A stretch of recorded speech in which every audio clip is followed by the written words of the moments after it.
ध्यान दीजिएगा, बना लिया आप, 2 रूट साइन एक्स आया होगा। चलिए वो रे फिजिक्स से स्टार्ट करते हैं अब, है ना। ध्यान दीजिएगा, कल अपने लोग एसी जनरेटर स्टार्ट किए थे, तो उसका डायग्राम सब नहीं बताए थे, आज बताएंगे। हाँ, उसमें फिर से सुन लीजिए। देखिए, जब कोई चीज बताते हैं तो उसमें आने वाले सभी तत्वों पर बात करते हैं, जितने भी एलिमेंट्स। कहने का मतलब कि इस लेसन, ये जो एसी लेसन है ना, वो पिछले लेसन से जुड़ा हुआ है, उसका नाम है इलेक्ट्रोमैग्नेटिक इंडक्शन।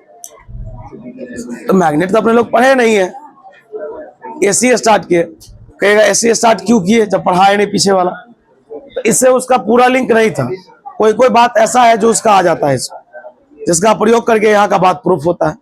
एक आध फॉर्मूला उसका आएगा इसमें अभी, तब जाके डेरिवेशन प्रूफ होगा। शांति से देखिएगा, एक दो बात आपसे पूछना भी है। बोलिए बोलिए, D cos theta by D theta. चलो अंदर, चलो है अंदर, खाली चलो अंदर, पूरा खाली, पीछे में बैठो, आराम से मोबाइल लगल है, ठीक से।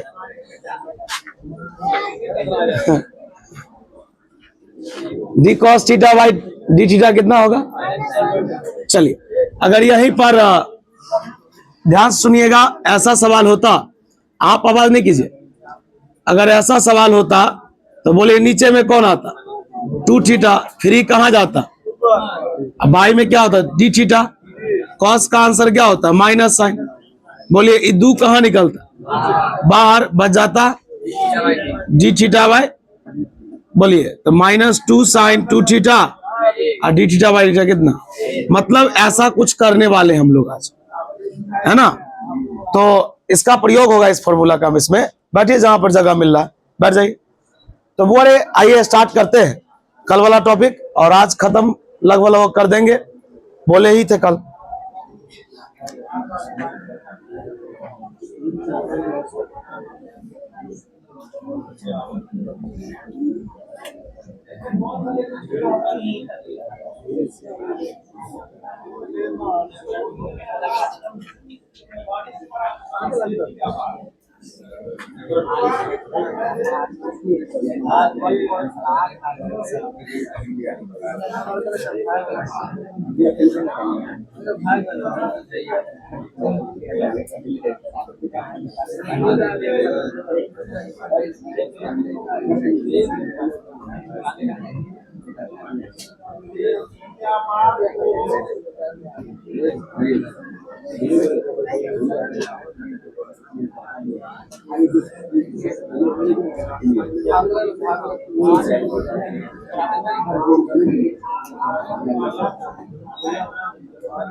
सुनिए, मैग्नेटिक फील्ड जब अपने लोग पढ़ेंगे, चुंबकीय क्षेत्र 2 प्रकार का होता है, एक होता है डॉट, एक होता है, याद रखिएगा, ये जो क्रॉस देख रहे हैं ना, जो क्रॉस का चिन्ह दिख रहे हैं, चिन्ह नहीं है, ये मैग्नेटिक फील्ड है। क्या है? तो कहा गया, कोई पूछेगा है एसी डायनेमो क्या है, ध्यान सुनिएगा। तो कहा गया यह बना हुआ है, यह बना हुआ है रेक्टेंगुलर कॉइल से, यानी आयताकार एक तार से, जिसे मैग्नेटिक फील्ड में रखा गया। और ये जो मैग्नेटिक फील्ड है ना, इस वायर पर, यानी ये जो कॉइल से जो बना हुआ डायनेमो है, ध्यान दो इधर है, घूमो ना यार, नहीं तो उसको बैठा है वही, नहीं सही है, कभी कभी महफिल में ऐसा होना चाहिए। ध्यान दीजिए आप, कहा गया यह बना हुआ रेक्टेंगुलर कॉइल से, और उस रेक्टेंगुलर कॉइल को मैंने मैग्नेटिक फील्ड में रखा, और जितने भी मैग्नेटिक फील्ड है ये इस कॉइल पर क्या है? परपेंडिकुलर है, जैसा कि ऊपर के चित्र में दिखाया गया। यहाँ पर पहले ही बोल रहे हैं कि अगर आप मिलाइएगा ना एसी डायनेमो, तो एसी डायनेमो आपको 6 लेसन में मिलेगा, यानी कि मैग्नेट के लेसन में, एनसीईआरटी में। और हम पढ़ाते एसी डायनेमो कहां पर? एसी लेसन में, 7वें में। तो दोनों में अंतर है, किसी किसी किताब में 6 लेसन में, यानी मैग्नेट के लेसन में डेरिवेशन है, और किसी किसी में अल्टरनेटिंग करंट में। इसलिए ये है कि दोनों लेसन का बात इसमें आता है। अब बताइए बात किसका आ गया? मैग्नेटिक फील्ड का। बहुत सारा फॉर्मूला इसमें आएगा, ध्यान दीजिएगा। अब आवाज नहीं कीजिए, वो कैलकुलेशन है, शांति से देखिए। लिखेंगे लेटर, सॉरी इट कंसिस्ट, यह बना होता है, it consist of rectangular coil, rectangular coil which is kept in the magnetic field and the magnetic field is perpendicular to the plane, यानी जो भी समतल है उस पर लंब है। ये परपेंडिकुलर का शॉर्टकट है, एज शोन इन द, बस ज्यादा लैंग्वेज नहीं है, 2-4-5 लाइन का कैलकुलेशन लिखेंगे। सिंस ये आपको याद करना है भाई, ये हम नहीं पढ़ाए आपको, जब ये लेसन पढ़ाएंगे ना मैग्नेट तो देखिएगा ये सब प्रूफ होगा, लेकिन अभी तो वो पढ़ नहीं रहे हैं, ये तो जानना ही पड़ेगा। चूंकि फाई को लोग ना, इसको लोग फाई बोलता है, जितने भी नए जन है ध्यान दीजिएगा, इसको लोग फाई बोलता है और इसका नाम है यहाँ पर मैग्नेटिक फ्लक्स। कौन सा फ्लक्स? इलेक्ट्रिक फ्लक्स भी होता है, मैग्नेटिक फ्लक्स भी होता है, बात मैग्नेट का है इसलिए मैग्नेटिक फ्लक्स है। और फाई बराबर एक फॉर्मूला होता है NAB cos ओमेगा टी। मैं सब बता देता हूं, N क्या है, A क्या है। N मतलब होता है number of turns, number of, A मतलब होता है एरिया, B मतलब होता है मैग्नेटिक फील्ड। मैग्नेटिक फील्ड को लोग B से दिखाता है, इलेक्ट्रिक फील्ड को लोग E से दिखाता है। और ओमेगा को आप जानते ही हैं, T को आप जानते ही हैं। बोलिए फाई बराबर फॉर्मूला क्या होता है? NAB cos omega T. जब अपने लोग वहां पर पढ़ेंगे तो ये अपने आप प्रूफ हो जाएगा। वहां लिखेंगे वो, अरे हियर ध्यान दीजिएगा, E बराबर फॉर्मूला होता है d∅ बाई dt, E बराबर माइनस d∅ बाई, लिखेंगे E बराबर माइनस फाई का मान। बोलिए, देखिए इसमें टिक कर देता हूं, ये और ये आपको याद करना बस, बाकी कुछ नहीं। NAB आप कहिएगा ये क्यों? क्योंकि भाई पीछे वाले लेसन का बात आया है। एक बात बताइए, आप यहां पर अपने लोग डिफरेंशिएशन किसके अनुसार कर रहे हैं? टाइम के अनुसार। तो टाइम वाला रुकेगा, बाकी कहां निकलेगा? तो चलिए NAB कहां निकल गया? माइनस था NAB, बच गया d cos बाई dt। आपके पास अगर थोड़ा सा भी स्किल है, ये ऐसा ही बना हुआ है, यहाँ ओमेगा टी है, वहां पर 2 थीटा है। और रफ में हम बताए थे ताकि हो सकता है तो कुछ बात आप सीखें। इसको सही से सजाएंगे, शांत रहो। cos ओमेगा टी, बोलिए E ओमेगा टी कहाँ आएगा? नीचे। E कहाँ जाएगा? ऊपर, बाई में dt। बोले माइनस NAB, बोलिए cos का आंसर माइनस साइन, cos का आंसर तो माइनस साइन जो है लिखिए। बोलिए E ओमेगा कहाँ निकलेगा? बाहर। E बाहर निकलेगा तो क्या बचेगा? तो dt बाई, बोलिए माइनस इंटू माइनस प्लस, बोल रहे बहुत सुंदर। NAB साइन ओमेगा टी, यहाँ क्या है ओमेगा, और dt बाई dt कितना? गुना को इसके साथ लाइए, NAB ओमेगा, ध्यान दीजिएगा साइन ओमेगा टी, साइन, कोई दिक्कत? याद रखिएगा बुआ, लिखेंगे चूंकि NAB ओमेगा को लोग E नॉट बोलता है। क्या बोलता है? देखने की जरूरत भी नहीं है। बुआरे कोई पूछेगा NAB ओमेगा, N मतलब नंबर ऑफ टर्न्स, A मतलब एरिया, B मतलब मैग्नेटिक फील्ड, ओमेगा मतलब एंगुलर वेलोसिटी, इस सब को मिला के क्या कहा जाता है? E not. E नॉट का नाम क्या है? Peak EMF। हल्ला नहीं कीजिए, लिखेंगे बताइए E किसका मान है? E का। बोलिए E किसका मान है? E नॉट का। E बराबर E नॉट इंटू, आप पढ़े होंगे कभी फॉर्मूला, जी जी, देखने की जरूरत नहीं, छापिए, हो गया डेरिवेशन खत्म। नहीं समझ में आया, खुशी की बात। आइए बुआ एक बार और सुन लीजिए। देखिए इसमें ना हो सकता है, इस बात को हम भी मानते हैं कि कुछ नया बात आया है, मतलब नया नया फॉर्मूला है, लेकिन ये प्रोसेस भारी नहीं है, क्योंकि आपने तो इस लेसन में ये प्रोसेस सब सीखा है। कॉस का डिफरेंशिएशन माइनस साइन होता है, उसके सामने वाला जो होगा बट्टा के नीचे आएगा, ये इंटीग्रेशन नहीं है जो इसके बगल वाला सीधा नीचे रह जाएगा। ये डिफरेंशिएशन है, जो नीचे आएगा वो ऊपर जाएगा, कांस्टेंट बाहर निकलेगा। dx बाई डी एक्स एक होता है, इसलिए dt बाई dt भी एक होगा। अब minus into minus plus, n a b omega को लोग ई नॉट बोलता है, यानी पीक ईएमएफ बोलता है। और यहां पर मैंने पुट किया तो ये हो गया ई बराबर E naught into sine omega T. बोले एक चीज वो मैं लिख दिया था, अगर आपको लिखने की इच्छा हो तो लिखिए, और नहीं लिखने की इच्छा तो कोई दिक्कत नहीं। याद रखिएगा 2011 में एक क्वेश्चन आया था कि एसी डायनेमो किस प्रिंसिपल पे काम करता है, ये भी आया था, एसी डायनेमो किस प्रिंसिपल पे काम करता है। तो कल मैंने बताया था इलेक्ट्रोमैग्नेटिक, बस ये याद रखिएगा, ऑब्जेक्टिव में पूछा था, है ना। ये 2014 या 11 दोनों में से कोई एक, हमको ईयर कंफर्म नहीं है, लेकिन 14 और 11 में कोई एक में आया था। बुआ अब ना बड़ा छोटा छोटा बात स्टार्ट होगा बुआ, सब बात एक ही रंग, बस आपको ना उसमें एक चीज बोलना होगा। आपको याद है कि रजिस्टर में कितना डिग्री का कोण बनता था? 0 डिग्री। कैपेसिटर में कितने का? 90 का। बस यही सब चीज आपको बोलना, इतना अगर बोल दीजिएगा काम डन हो जाएगा। आइए, मतलब समझने वाला टॉपिक है, पेज भरने वाला नहीं।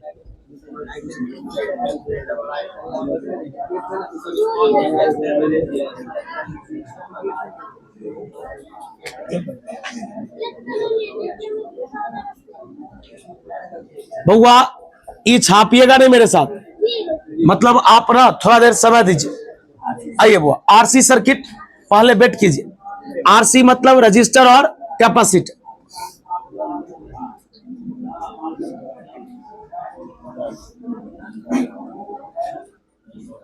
ये रजिस्टर हुआ, बउआ थोड़ा देर समय दीजिए ना आप।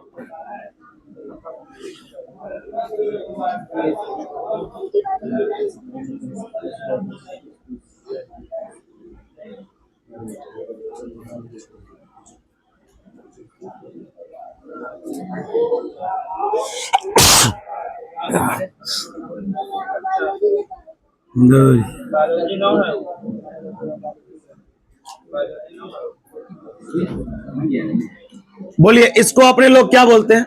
AC source. बोलिए इसका ईएमएफ कितना होता है? Sign omega T. ये रजिस्टर है और ये, बोलिए यहां तक में कोई डाउट? ये हम आपको ना एक फिगर बताए ऐसा, अब इसको चेंज करेंगे जो हम पढ़ने जा रहे हैं। बउआ इधर देखिएगा, हियर आर सी, आवाज नहीं कीजिएगा, आर सी, ये हुआ रजिस्टर। बउआ इधर ध्यान दीजिएगा, ये 2 मार्क्स का टॉपिक है।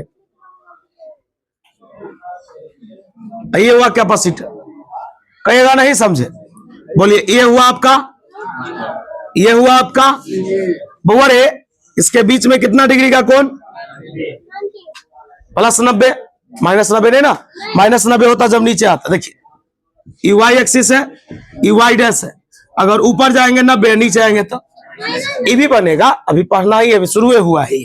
आइए तो पहले बताइए, टॉपिक का नाम था आरसी, मतलब आर मतलब रजिस्टर और सी मतलब कैपेसिटर। तो रजिस्टर तो 0 डिग्री का निर्माण करता है, तो सीधा ऐसे लाइन खींचिए। हम यहां भी लिख सकते थे, कहीं पर लिखते। और याद रखिएगा, ध्यान दीजिएगा बुआ, पहले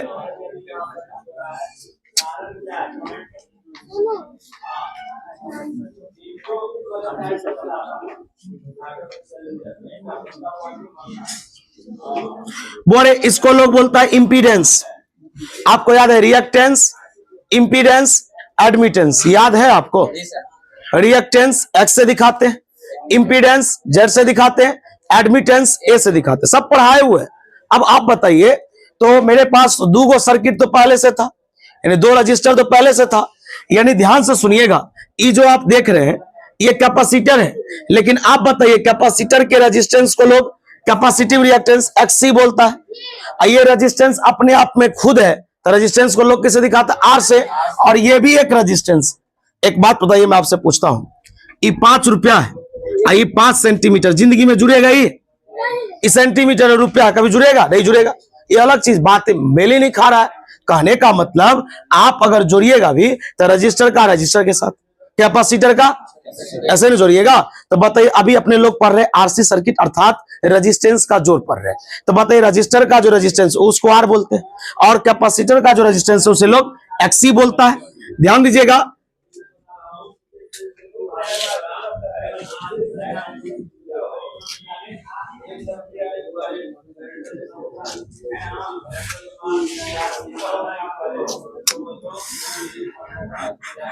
एक मिनट भाई, एक मिनट।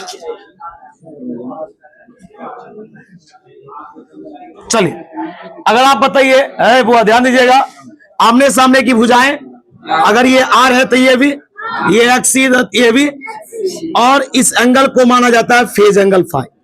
मैं आपसे एक प्रश्न पूछता हूं, आप शांत रहिएगा। क्या आप इस ट्रायंगल को जानते हैं? इस त्रिभुज को, इस त्रिभुज को जानते हैं? ट्रायंगल को जानते हैं? इसका नाम है राइट एंगल ट्रायंगल समकोण त्रिभुज। क्या आपको पता है कि 90 के सामने वाले को क्या बोलते हैं? हाइपोटेनस कर्ण बोला जाता है। और कर्ण बराबर होता है रूट अंडर लंब स्क्वायर जोड़, रूट अंडर परपेंडिकुलर का स्क्वायर प्लस बेस का स्क्वायर। बोर्ड यहां पर लिखेंगे, सिंस चूंकि जेड स्क्वायर बराबर, यानी कि 90 के सामने वाले को कर्ण बोलते हैं, जेड स्क्वायर बराबर एक्सी का स्क्वायर और प्लस, बोलिए स्क्वायर उधर जाएगा तो बोलिए एक्सी का स्क्वायर और प्लस, बउआ ये ऑब्जेक्टिव फिक्स है, पूछेगा कैसे पूछेगा मैं बताता हूं। बउआ आपसे पूछा है, आपसे पूछेगा कि बताओ आरसी सर्किट में, आरसी सर्किट में टोटल रेजिस्टेंस का फॉर्मूला क्या होता है? बताओ। Root under XC square plus R square. बोला यहां तक में कोई दिक्कत? इधर वाला इरेज करें, बस खाली तुमसे ये फॉर्मूला पूछेगा, डिराइव करने के लिए पूछेगा, बस जैसे लिखा वैसे लिख देना 2 नंबर। 1 मिनट वेट करेगा, रुको अभी खत्म नहीं हुआ भाई, धर फुराना नहीं, ध्यान दीजिए इधर, धर फुरा के बनाइएगा, नहीं समझ में आए। चलिए कोई आदमी बताइएगा कैपेसिटिव रिएक्टेंस का फॉर्मूला क्या होता है? एक्सी का फॉर्मूला, हाँ बहुत अच्छा, 1/ओमेगा/c। चलिए यहां पुट करवाइए, लिखेंगे दैट इज जेड बराबर रूट अंडर, बोलिए क्या लिखा है? एक्सी, एक्सी का फॉर्मूला बोलिए, अब प्लस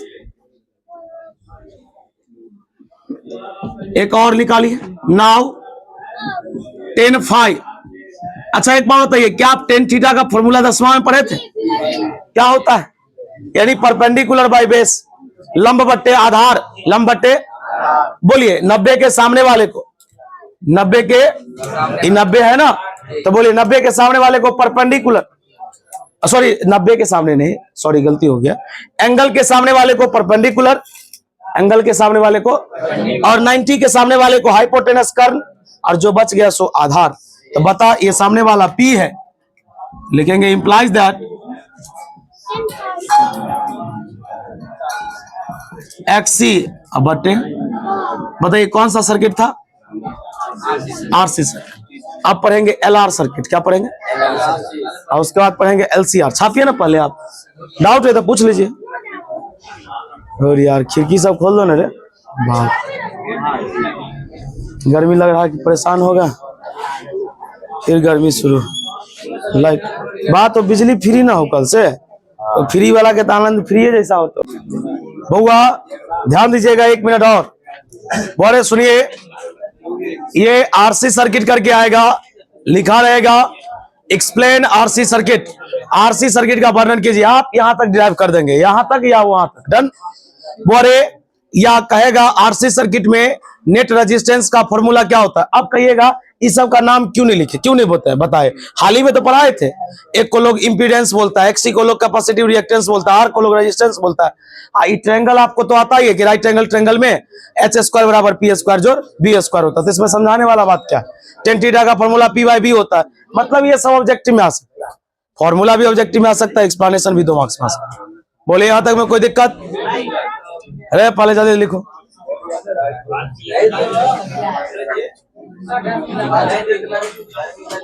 गर्मी से मन,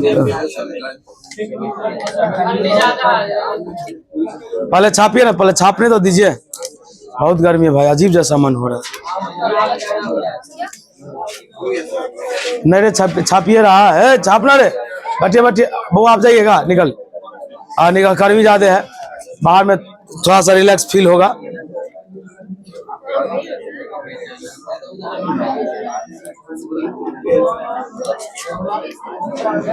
गर्मी नहीं लगे रे? अरे वो छाप लिए, छोड़िए, रहने दीजिए, टॉपिक नहीं पढ़ाएंगे, 5 मिनट पहले ही जाइए। आज के लिए इतना ही रहेगा। और जिन लोगों का फी अपडेट नहीं कर लीजिए, बहुत गर्मी है भाई, आराम से निकलिए।